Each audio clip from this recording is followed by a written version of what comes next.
Welcome to the History Stories podcast. Buckle up, history buffs, because today we're going on an incredible historic road trip Oh, yeah. to a place that's seriously shaken up what we thought we knew about the Stone Age. Yeah, you could say that. We're talking about Göbekli Tepe. Göbekli Tepe. Absolutely. It's in southeastern Turkey. Mm-hmm. And get this, the locals call it Potbelly Hill.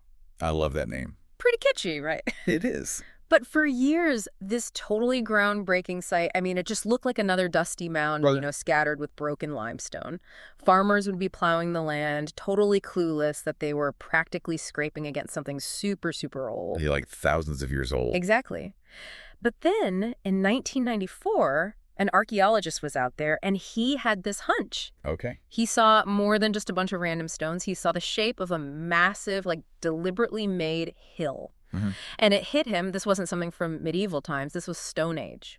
Get ready to have your minds blown, everyone, because on this historic road trip, we're using history books and uncovered sources to explore Göbekli Tepe, which is arguably the oldest monumental complex we know of. I say so. And here's the crazy part. It was built by hunter-gatherers around 11,500 years ago. That's way before the pyramids, right? Way before, thousands of years before Stonehenge, the pyramids, all of that. This historic road trip is going to reveal some unbelievable stuff. Monumental architecture, complex symbols, a sophisticated society, all before pottery, metal, writing, even widespread farming. It's hard to imagine. It sounds like something out of a movie, but it's 100% real. So on this historic road trip, our mission, should we choose to accept it, I'm in. is to crack this historical puzzle. How was it discovered? What does it tell us about the people who built it? What are the mainstream theories about its purpose? And then we're going to go down the rabbit hole a little bit. Oh, I love a good rabbit hole. With some of the more, shall we say, out there theories. The fringe stuff. Yeah. Let's do it. So yeah, get ready for a story that whispers to us from the dawn of time, etched in stone, and totally challenges everything you thought you knew about the past. I am so ready. Let's go. Okay, so first things first. Where in the world is Göbekli Tepe? So picture this. Southeastern Turkey, on a high limestone plateau in the Gürmuş Mountains.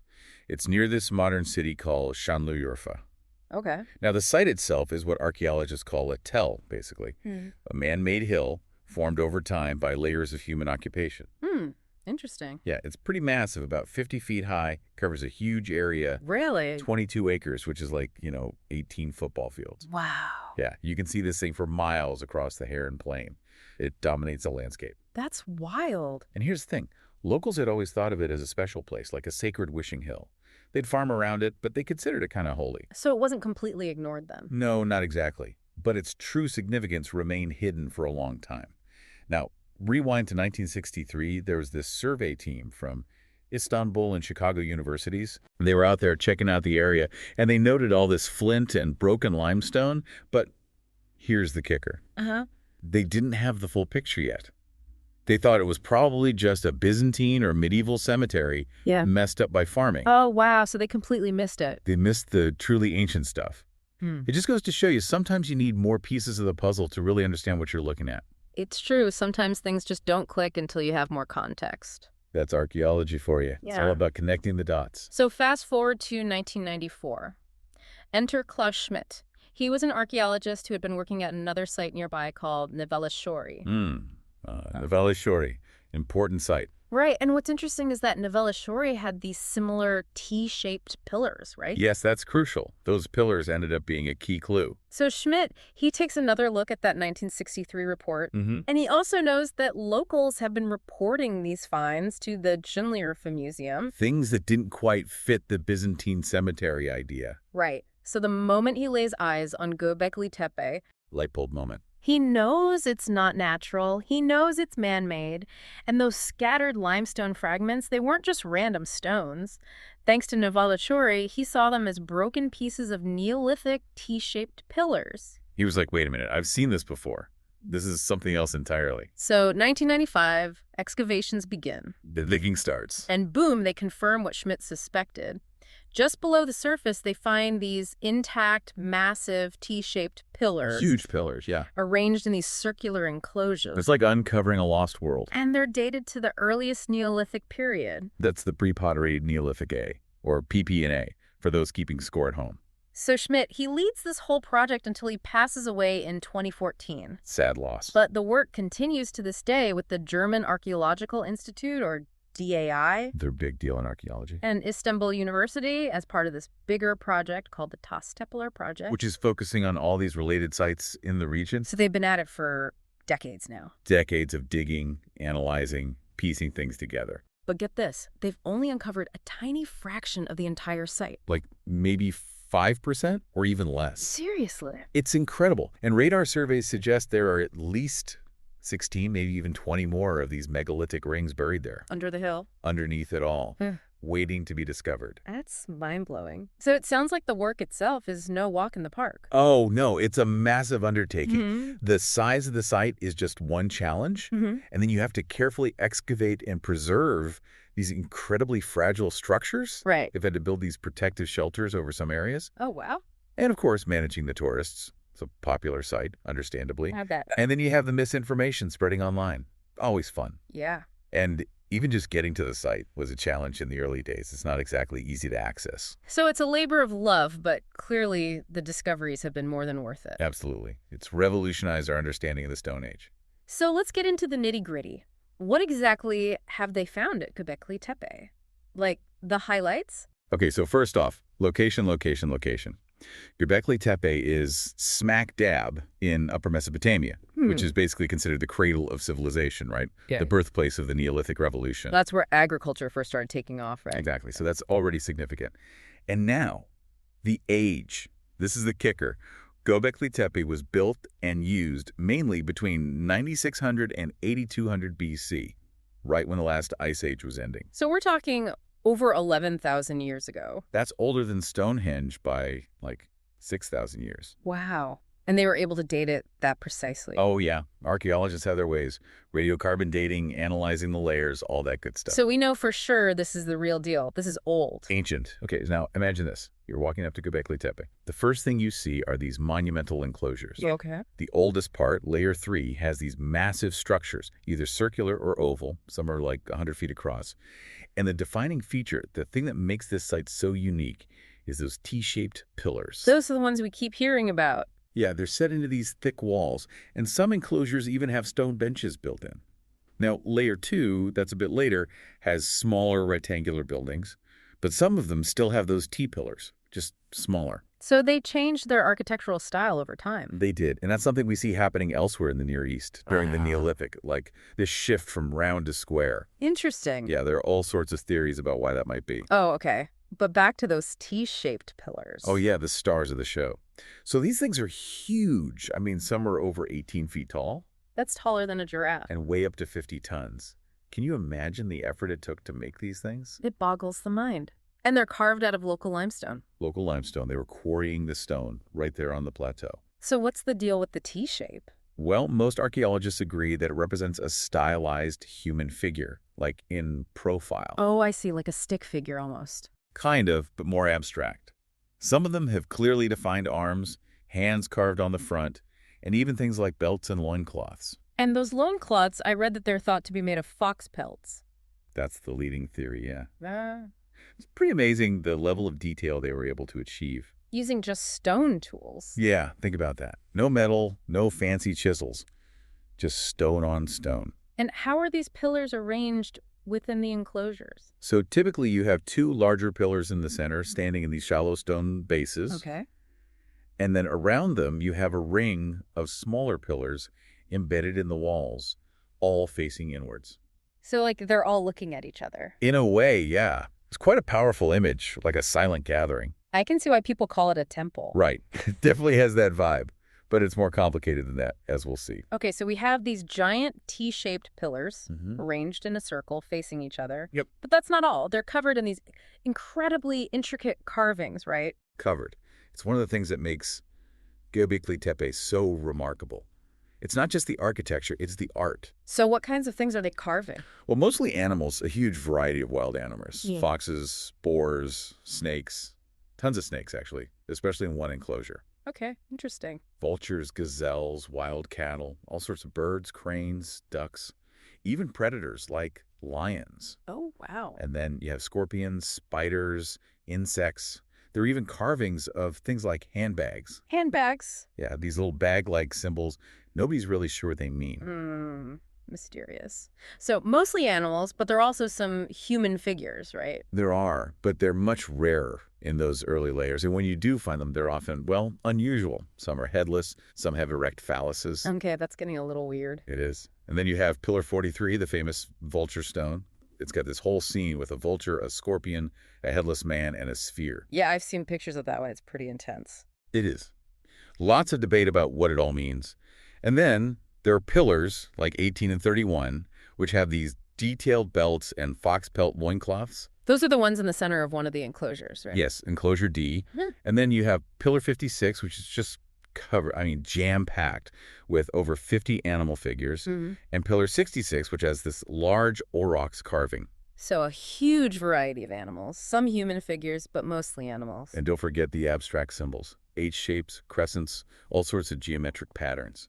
Right, those are a big mystery too. So these carvings, they're obviously not just decoration, they're trying to tell us something. Exactly. They're trying to communicate something, but it's up to us to figure out what. Like a giant prehistoric puzzle. And that's what makes Göbekli Tepe so fascinating. It's like a window into the minds of these ancient people. So what do you think they were trying to say? Well, that's the million-dollar question, isn't it? But the prevailing theory is that these carvings and the enclosures themselves were all part of some kind of religious or ritual activity. Okay, makes sense. So they're not just building shelters, they're creating a sacred space. Right. It's thought that Göbekli Tepe was a place where people gathered for ceremonies, maybe feasts, possibly even burials. And they're expressing their beliefs through these carvings. Yeah, their understanding of the world, their relationship with nature, their ancestors. It's like they're trying to leave a message for future generations. Maybe. Or maybe they were just trying to make sense of their own lives, you know? But here's something I don't get. We've been talking about how Göbekli Tepe is so old, right? Right, like 11,500 years old. But you also mentioned that the oldest layers are actually the most complex. Yeah, that's one of the things that really throws people for a loop. Because you'd think, like, things get more complex over time. You'd assume so, right? Yeah. Like with technology and all that. But at Göbekli Tepe, it's the opposite. So those massive circular enclosures with all the intricate carvings, that was their first go at it. It seems that way. Later, they start building smaller, simpler, rectangular structures. It's like they peaked early on, and then things got less elaborate. Yeah, it's a real head-scratcher. Like, what happened? Did something change in their society? Did their beliefs shift? Maybe they ran out of resources? Could be. Or maybe the younger generation just wasn't feeling it. Like, oh man, not another giant pillar, I'm over it. Maybe. It's a mystery, but it just adds to the intrigue of Göbekli Tepe. Totally. Okay, so Göbekli Tepe totally throws a wrench into the traditional story of how civilization developed.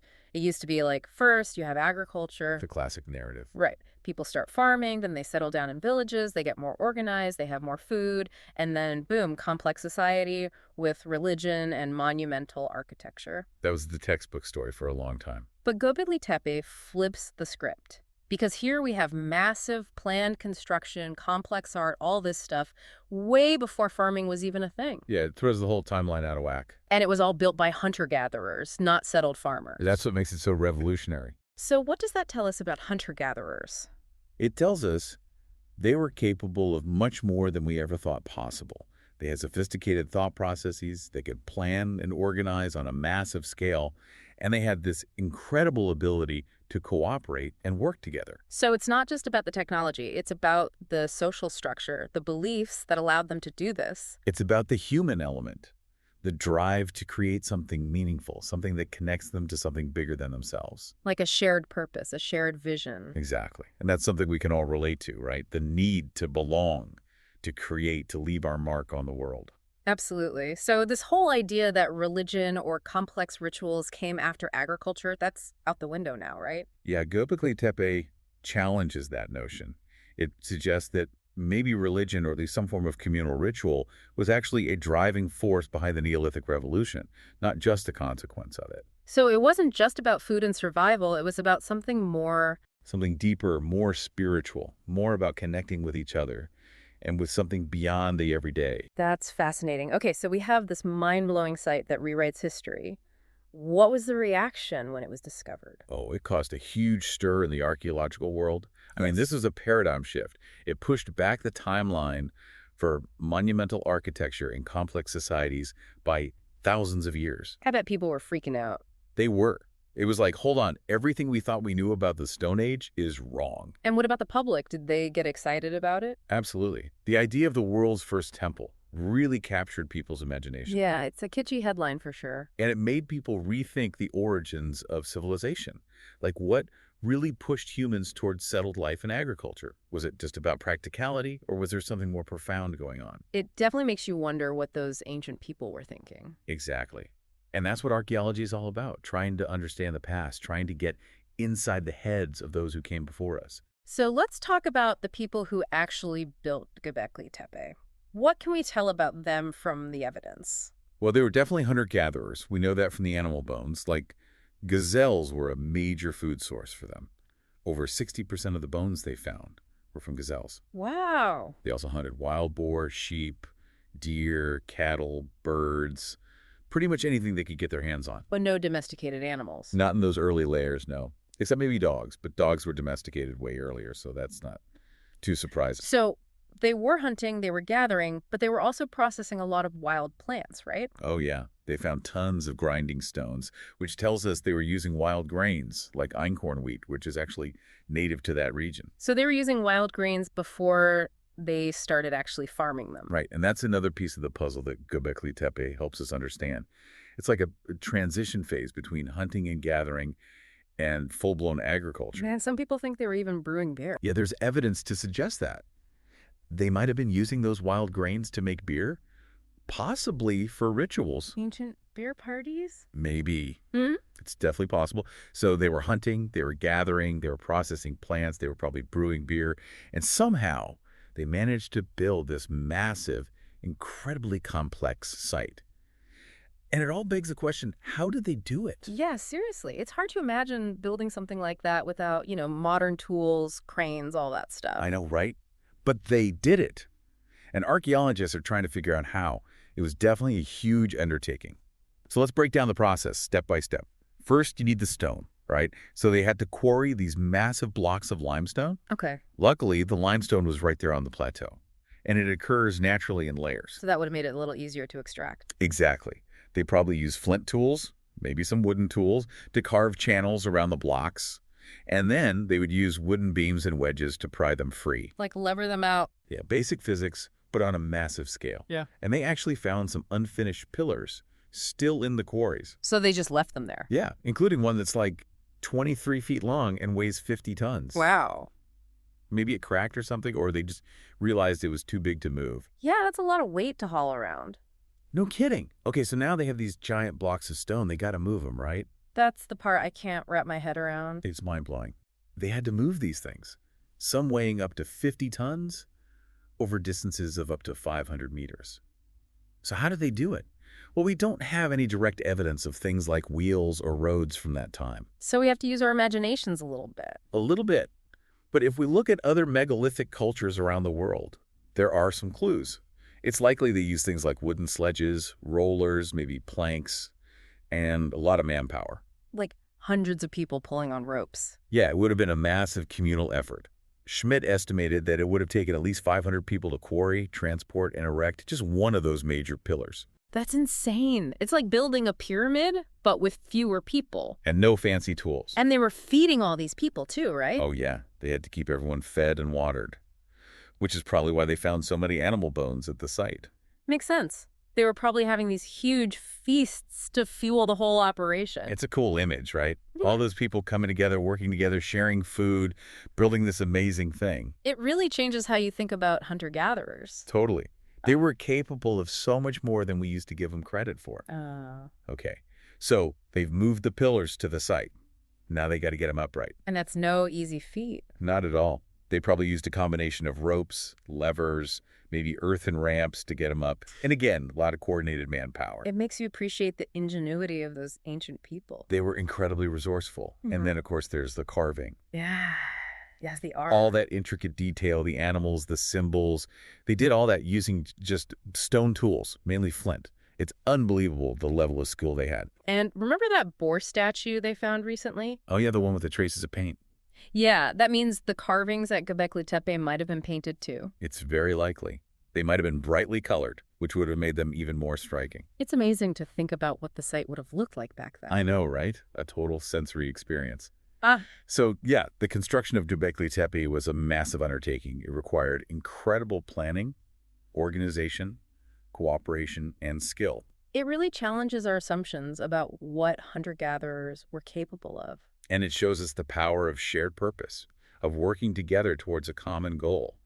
Something we could all learn from today, I think. I agree. So for a long time, the story was that Göbekli Tepe was this special ceremonial site, like a temple. Right? The cathedral on a hill idea. Yeah, and that people came there for rituals, but they didn't actually live there permanently. That was the thinking for a while, yeah. But recent excavations are changing that view, aren't they? They are. It's more complicated than we initially thought. Okay, so what's the new thinking?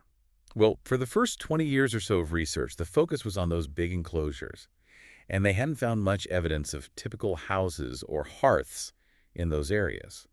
So the assumption was that it was mainly a ritual site. Makes sense. But as they dug deeper, and especially as they started building those protective shelters over some areas, they started finding evidence of domestic life. Like what? Well, they found these smaller rectangular structures in the later layers, and they now think those were dwellings, not just small ritual buildings. Oh, interesting. Yeah, and then, crucially, they started finding hearths and fireplaces in the deeper layers. Okay, that changes things. It does, because that means people were cooking, they were living there, at least for part of the year. And they also found a bunch of everyday tools, grinding equipment, even middens, which are basically ancient garbage dumps. So, all the signs of daily life. Exactly. And the sophisticated water management systems they found also suggest that they were planning for the needs of a settled population. So, Göbekli Tepe wasn't just a place you visited for ceremonies. It was a place where people actually lived. It seems that way, yeah. It was probably a settlement, but with this incredibly important ritual center at its heart. So it's a mix of the sacred and the everyday. Exactly.